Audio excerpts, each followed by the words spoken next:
নমস্কার বন্ধুরা, আবার একটা নতুন রেসিপি নিয়ে হাজির হয়েছি। আজকে দেখতেই পেলে চুনো মাছের একটা রেসিপি। তাই চুনো মাছ লাগছে। চুনো মাছে লবণ একটু হলুদ মাখিয়ে নিচ্ছি।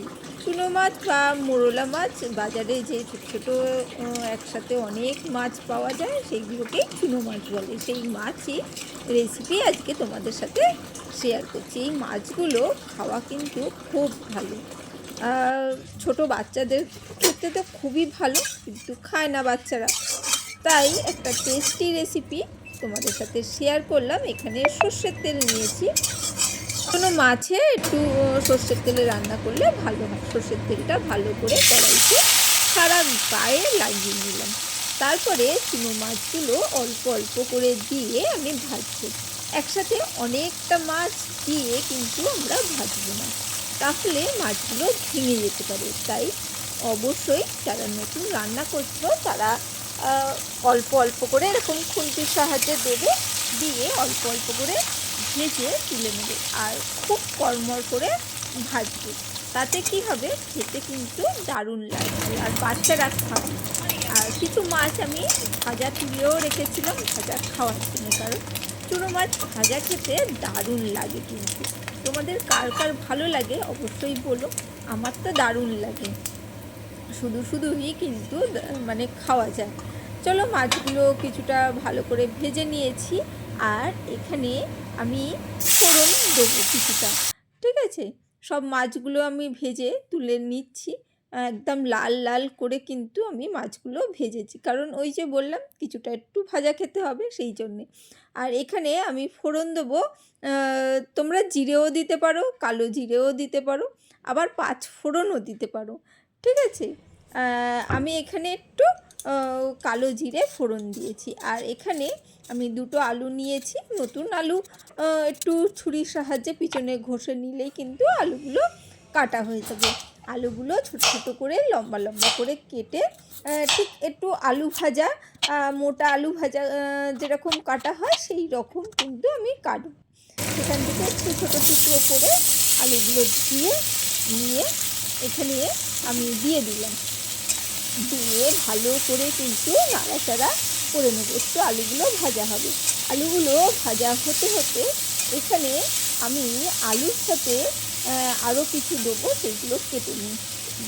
ঠিক আছে, সেই জন্যে আলুর সাথে মানে দেওয়ার জন্যে জিনিসগুলো কাটবো। আর এখানে আমি একটু হলুদ গুঁড়ো আর একটু লবণ দিয়ে দেবো। তাতে কি হবে, আলুতে রঙটা চলে আসবে। আর লবণ দিয়ে ভাজলে তো আলুর মধ্যে লবণটাও ঢুকে যাবে, আলুটাও তাড়াতাড়ি করে নরম হবে। আর এখানে আমি নিয়েছি কাঁচা টমেটো। হ্যাঁ, সবুজ রঙের কাঁচা টমেটো এখানে নিয়েছি, ধুয়ে নিয়েছি। সেই কাঁচা টমেটোগুলোকে সুন্দর করে কেটে নিচ্ছি। আর মাঝখানে যে বোটার অংশগুলো থাকে অবশ্যই সেগুলো কেটে বাদ দিয়ে দেবে। লম্বা লম্বা করেই কাটবে, কারণ আমরা আলুগুলো একটু লম্বা করেই কেটেছি, সেই জন্যে। আর এখানে টমেটোগুলো কেটে নিয়েছি, 3টে টমেটো আমি এখানে ব্যবহার করেছি। আর এখানে একটা পেঁয়াজ কেটে নিচ্ছি ভালো করে পরিষ্কার করে, বেশি লাগবে না। একটা পেঁয়াজ কিন্তু সুন্দর করে লম্বা লম্বা করে কেটে নেব। আর যারা নতুন বন্ধু দেখছো, যদি দেখতে দেখতে ভালো লেগে যায় অবশ্যই চ্যানেলটাকে সাবস্ক্রাইব করে দিও। আর যদি লাইক দিতে ভুলে গিয়ে থাকো, নতুন পুরনো সব বন্ধুদের বলছি অবশ্যই লাইক দিয়ে দিও। আর আমার এইভাবেই পাশে থেকো, আমিও তোমাদের সাথে থাকি, তোমরা তো জানোই এতদিনে। চলো, পেঁয়াজগুলো কিন্তু আমরা লম্বা লম্বা করে কেটে নিয়েছি। আর যে যেরকম ঝাল খাবে সেই রকম কিন্তু লঙ্কাটা দেবে। আমার লঙ্কাগুলো লম্বা লম্বা ছিল, তাই লঙ্কাগুলোকে একটু ছোটো ছোটো করে কেটে নিয়েছি, খুব বেশি ছোটো না। আর ছোটো লঙ্কা হলে একটু চিড়ে দেবে, ভালো লাগবে, কাটতে হবে না। চিড়ে চিড়ে মাঝখান থেকে একটু চিড়ে চিড়ে দেবে, ভালো লাগবে। আর কাঁচা লঙ্কা অবশ্যই দেবে, তাতে এই তরকারিটার স্বাদ কিন্তু দারুণ আসে। কাঁচা লঙ্কা পেঁয়াজ এগুলোকে আমরা দিয়ে ভালো করে ভেজে নিয়েছি, হালকা করে, ভালো করে বলতে হালকা করে 2 মিনিট নাড়াচাড়া করে দিয়েছি আর গ্যাসের ফ্লেমটা মিডিয়ামে রেখেছি। তারপরে কাঁচা টমেটোগুলো দিয়েও কিন্তু সুন্দর করে নাড়াচাড়া করে নিচ্ছি। আর আমি এই তরকারিটায় একদম কিন্তু জল দেবো না, তাতেই কিন্তু তরকারিতে আলু থেকে টমেটো সবই কিন্তু সিদ্ধ হয়ে যাবে। তাই মিডিয়াম ফ্লেমে এটা রান্নাটা করছি। ভালো করে নাড়াচাড়া করে এবার ঢাকনাটা বন্ধ করে একদম লো ফ্লেম করে আমি 2 মিনিট মতন চাপা দিয়ে রেখেছিলাম। একদম লো ফ্লেম করে 2 মিনিট চাপা দিয়ে রাখবে, তারপরে আবারও তুলে নাড়াচাড়া করবে।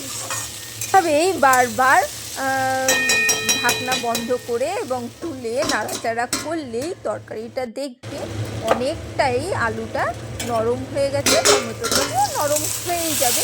তাই অবশ্যই একটু ধৈর্য ধরে রান্নাটা করবে। আর জল ছাড়াই কিন্তু রান্নাটা খুব সুন্দর খেতে হবে।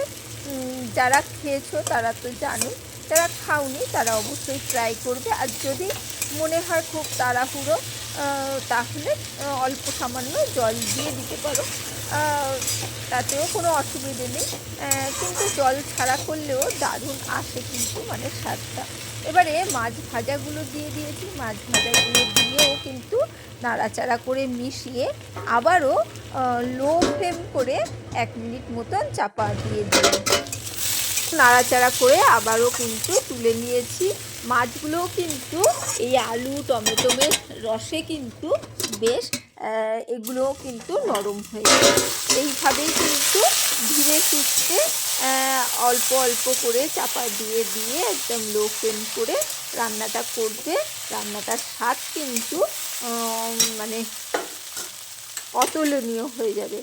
এ দেখো নাড়াচাড়া করা হয়ে গেছে। এরপরে একটু যারা পছন্দ করো তারা অবশ্যই একটু কাসুন্দি এর মধ্যে দিয়ে দেবে। আর কাসুন্দি দিয়ে গ্যাসটা বন্ধ করে নাড়াচাড়া করে মিশিয়ে নেবে। গ্যাসটা জেলে রাখা আর কোনো দরকার নেই। কাসুন্দি দিয়ে গ্যাসটা কিন্তু একদম বন্ধ করে নাড়াচাড়া করবে, তাতে কী হবে কাসুন্দির স্বাদটা তরকারির মধ্যে থেকে যাবে। সেই জন্যে আর যদি গ্যাসটা জ্বালা থাকে তাহলে কাসুন্দির স্বাদটা কিন্তু সেই আসবে না।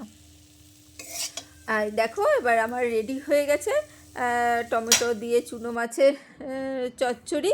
কেমন লাগলো অবশ্যই বলো, আর লাইক কমেন্ট শেয়ার করে দিও।